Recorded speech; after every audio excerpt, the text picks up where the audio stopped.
যুবকদের জন্য স্পেশালি এটা ব্যাখ্যা করার চেষ্টা করব যে আপনি আপনার জীবনটাকে কিভাবে প্রফিটিক লাইফস্টাইলে চালাবেন। অনেকে প্রশ্ন করেন আমাদেরকে অনলাইনে, দুইটা প্রশ্ন খুব কমন আসে। একটা হচ্ছে, ভাই আমরা যারা জেনারেল শিক্ষিত স্টুডেন্ট আছি আমাদের পড়াশোনার সিলেবাস কেমন হবে, ইসলামিক সিলেবাস কেমন হবে, এই প্রশ্নটা প্রচুর পাই। আরেকটা প্রশ্ন পাই যে ভাই তাহলে আমরা দৈনন্দিন জীবনে কিভাবে চলবো যাতে করে আমরা রাসূল সাল্লাল্লাহু আলাইহি ওয়াসাল্লামের সুন্নাহগুলোর উপর থাকতে পারি। আজকে একটা প্রশ্ন নিয়ে কথা বলছি শুধু, যে আমরা কিভাবে চললে, চলাফেরা করলে আমাদের 24 ঘন্টায় উসওয়াতুল হাসানার অনুসরণ হবে এবং আমরা ব্যাপক নেকি অর্জন করব, পুরো 24 ঘন্টায় ইবাদতে কাটাবো ইনশাআল্লাহ। কিভাবে সম্ভব? শুরুটা করতে হবে আপনাকে ঘুম থেকে। কোথা থেকে? ঘুম থেকে, রাতের ঘুম থেকে। আপনি যদি বা আমি যদি চাই যে আমাদের জীবনটাকে রাসূলের সুন্নায় ঢেলে সাজাবো, তাহলে ঘুমটা সবচেয়ে ইম্পর্টেন্ট জিনিস। এখানে সবচেয়ে মোস্ট ইম্পর্টেন্ট জিনিস হচ্ছে আপনি রাতে কয়টায় ঘুমোতে যাচ্ছেন। ঠিক আছে, আমি একটা আয়াত বলেছি শুরুতে, আয়াতটা একটু অনুবাদ করি। আল্লাহ পাক বলেছেন সূরা হামিম সেজদার মধ্যে আছে আয়াতটা, শেষের দিকে আল্লাহ পাক বলেছেন ওয়ামিন আয়াতিহি, আল্লাহ পাকের নিদর্শনগুলোর মধ্যে অন্যতম নিদর্শন হচ্ছে লাইল ওয়ান নাহার, দিন এবং রাত, ওয়াশ-শামসু ওয়াল কমার, ওই দেখেন সূর্য এবং চাঁদ। তাহলে দিনের সাথে সূর্য, রাতের সাথে চাঁদ, এগুলো আল্লাহ পাকের অন্যতম নিদর্শন। আল্লাহ পাক বলেছেন যে লা তাসজুদু লিশ-শামসি ওয়ালা লিল কমার, তোমরা চাঁদকে সেজদা করো না আর সূর্যকেও সেজদা করো না। ওয়াসজুদু লিল্লাহ, তোমরা সেই আল্লাহকে সেজদা করো, আল্লাযী খালাকাহুন্না, যিনি এগুলোকে সৃষ্টি করেছেন। ইন কুনতুম ইয়াহু তা'বুদুন, যদি তোমরা সত্যিকার অর্থেই আল্লাহর ইবাদত করে থাকো। তাহলে এখানে কিন্তু আল্লাহ পাক দিন এবং রাত এবং চাঁদ এবং সূর্য এই বিষয়টাকে আপনাকে গুরুত্ব দিয়েছেন। এটা আল্লাহ পাকের নিদর্শনগুলোর মধ্যে অন্যতম। শুরুটা করতে হবে আপনাকে রাত থেকে। সবচেয়ে ইম্পর্টেন্ট জিনিস হচ্ছে, এই যুবকদের জন্য বলছি স্পেশালি, যে রাতের বেলা কখন আমরা ঘুমোতে যাই এটা ইম্পর্টেন্ট সবচেয়ে। কারণ এই বিষয়টার উপর ডিপেন্ড করছে আপনার পরের দিনের পুরো এনার্জি। সারাদিন আপনি এনার্জেটিক থাকবেন কিনা, শক্তি পাবেন কিনা, কাজকর্ম করতে পারবেন কিনা, এই দিনই বিষয়গুলোর কথা বলছি। এই এনার্জির সোর্স হচ্ছে আপনার ঘুম। ওয়ান নাওমা সুবাতা, আছে না? ঘুমকে করেছি আরাম, আরামের বস্তু।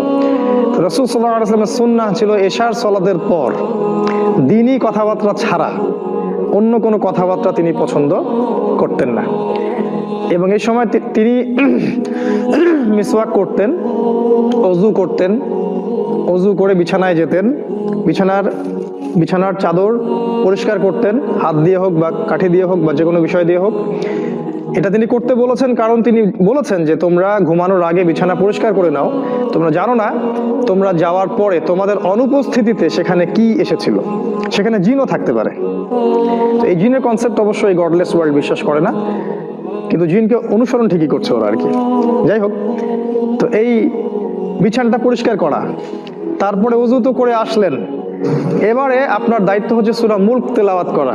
যদি সূরা মুলক মুখস্থ করে ফেলতে পারেন খুব ভালো হয়, কারণ আল্লাহ রাব্বুল আলামিন তার রাসূলের মাধ্যমে জানিয়েছেন সূরাতুল মুলক কিয়ামতের মাঠে বান্দার পক্ষে ঝগড়া করবে, আল্লাহর সাথে ঝগড়া করবে। আল্লাহ এই সূরা এই বান্দা পাঠ করতো, তুমি তাকে মাফ করে দাও।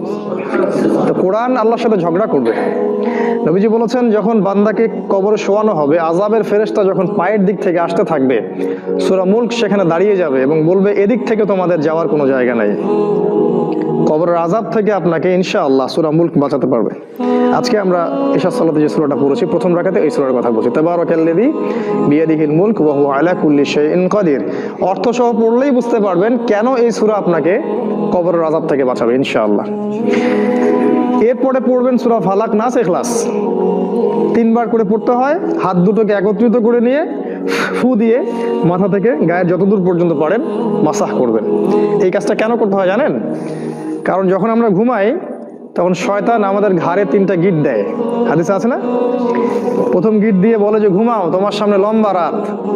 আবার দেয় ঘুমাও, তোমার সামনে লম্বা রাত, ঘুমাও, তোমার সামনে লম্বা রাত। এই যে 3 বার আপনি গাটাকে মাসাহ করলেন, ঘুম থেকে ওঠার সময় আপনার মধ্যে কোনো অলসতা কাজ করবে না, ওই গিট কেটে যাবে ইনশাআল্লাহ এই সূরার বরকতে। এই জন্য এটাও 3 বার, কারণ শয়তানের গিটও 3 বার। তারপরে সূরাতুল কাফিরুন পড়তে হয়।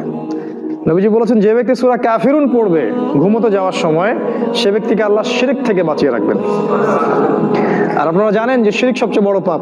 কারণ আমল নামা একটা শিরিক থাকলে কি হবে, আমল নামা বাতিল হয়ে যেতে পারে। আল্লাহ পাক বলেছেন যে আল্লাহ পাক শিরিকের গুনাহ ছাড়া বাকি সব গুনাহ তিনি মাফ করতে পারেন, শিরিকের গুনাহ ছাড়া। এরপরে আছে আয়াতুল কুরসি। ওই যে আবু হুরায়রা রাদিয়াল্লাহু আনহু হাদিসটা, যে তাকে আল্লাহ রাসূল মাল পাহারা দিতে বললেন না, গনিমতের মাল, চোর এসে চুরি করে নিয়ে গেল, তারপরের রাতে আবার আসলো, তারপরের রাতে আবার আসলো, তিনি ছেড়ে দিলেন।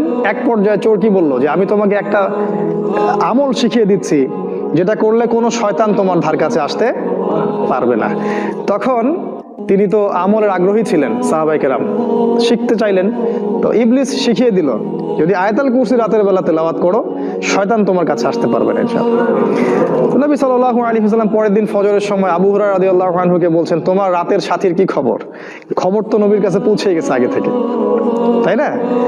তো আবু হুরায়রা রাদিয়াল্লাহু আনহু বললেন, ইয়া রাসূলুল্লাহ, আমি তোকে ছেড়ে দিয়েছি, ও তো আমাকে একটা আমল শিখিয়ে দিয়েছে। কি আমল? যে এই আমল। রাসূল সাল্লাল্লাহু আলাইহি ওয়াসাল্লাম বললেন যে সে এই কথাটা সত্য বলেছে, যদিও সে বেশিরভাগ কথাই মিথ্যা কথা বলে, এবং সে ছিল ইবলিস। এর আরেকটা দলিল আছে, ভালো জিনিস যেখানেই আছে আপনাকে নিতে হবে। ভালো মধু যেখানে আছে আপনাকে নিতে হবে মধু, বুঝতে পারেন নাই?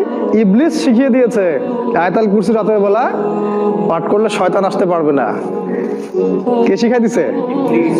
ওই ওই ওই ওই আমলটা আমরা নেই নাই, আমল করছি না।